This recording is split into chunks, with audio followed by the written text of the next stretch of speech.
കഴിഞ്ഞ ദിവസങ്ങളിൽ സോഷ്യൽ മീഡിയകളിലും മറ്റും സ്പ്രെഡ് ആയിക്കൊണ്ടിരിക്കുന്ന ഒരു ന്യൂസ് ഉണ്ട്. അത് HMPV അഥവാ ഹ്യൂമൻ മെറ്റാന്യൂമോ വൈറസിനെ കുറിച്ചാണ്. ചൈനയിൽ നിന്നാണ് ഇതിന്റെ ഉത്ഭവം എന്നുള്ള രീതിയിലൊക്കെയാണ് ന്യൂസ് വന്നുകൊണ്ടിരിക്കുന്നത്. എന്നാൽ അങ്ങനെയല്ല. 2001 തന്നെ നെതർലൻഡ്സിലാണ് ആദ്യമായി ഇത് കണ്ടെത്തിയത്. ഇന്ത്യയിൽ ചെന്നൈയിലും ബാംഗ്ലൂരിലുമൊക്കെ കേസുകൾ റിപ്പോർട്ട് ചെയ്തിട്ടുണ്ടെങ്കിലും ഭയപ്പെടേണ്ട സാഹചര്യം നിലവിലില്ല. ഇതൊരു സാധാരണ ജലദോഷപ്പനിയായി മാത്രം കണ്ടാൽ മതിയാവും. സാധാരണയായി വിന്റർ സീസണിൽ കണ്ടുവരുന്ന one of the respiratory infection മാത്രമാണ് HMPV.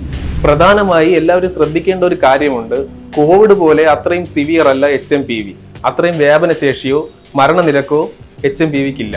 HMPV ബാധ ഏറ്റുകഴിഞ്ഞാൽ 2 മുതൽ 6 ദിവസത്തിനുള്ളിൽ തന്നെ ലക്ഷണങ്ങൾ കണ്ടു തുടങ്ങാം. 3 മുതൽ 5 ദിവസത്തിനുള്ളിൽ തന്നെ ക്യൂർ ആവുകയും ചെയ്യും.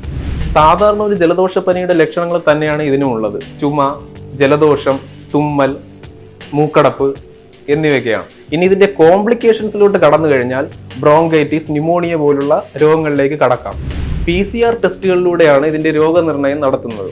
ഇത് കൂടുതലായി അഫക്റ്റ് ചെയ്യുന്നത് കുട്ടികളിലും മുതിർന്നവരിലുമാണ്. അതായത് ഇമ്മ്യൂണിറ്റി കുറഞ്ഞ സമയങ്ങളിലാണ് ഇത് കൂടുതലായി അഫക്റ്റ് ചെയ്യാനുള്ള സാധ്യത.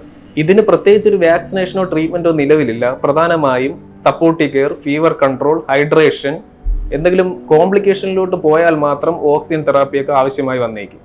ഈ HMPV പ്രതിരോധിക്കാൻ എന്തൊക്കെ കാര്യങ്ങൾ നമ്മൾ ശ്രദ്ധിക്കണം എന്ന് നോക്കാം. കഴുകാത്ത കൈകൾ ഉപയോഗിച്ച് മൂക്കിലോ വായിലോ ഒന്നും തൊടാതിരിക്കുക. 20 സെക്കൻഡ് എടുത്ത് തന്നെ ഹാൻഡ് വാഷ് ചെയ്യുക. ജലദോഷമോ റെസ്പിറേറ്ററി ഇൻഫെക്ഷൻസോ എന്തെങ്കിലും ഉണ്ടെങ്കിൽ മാസ്കുകൾ ഉപയോഗിക്കാൻ ശ്രദ്ധിക്കുക. അതുപോലെ അസുഖബാധ ഏറ്റവർ അടഞ്ഞ റൂമുകളിൽ വിശ്രമിക്കാതിരിക്കാൻ ശ്രദ്ധിക്കുക. സംശയ നിവാരണത്തിന് ഞങ്ങളെ കോൺടാക്ട് ചെയ്യാവുന്നതാണ്. ഭയമല്ല, ജാഗ്രതയാണ് വേണ്ടത്. നന്ദി.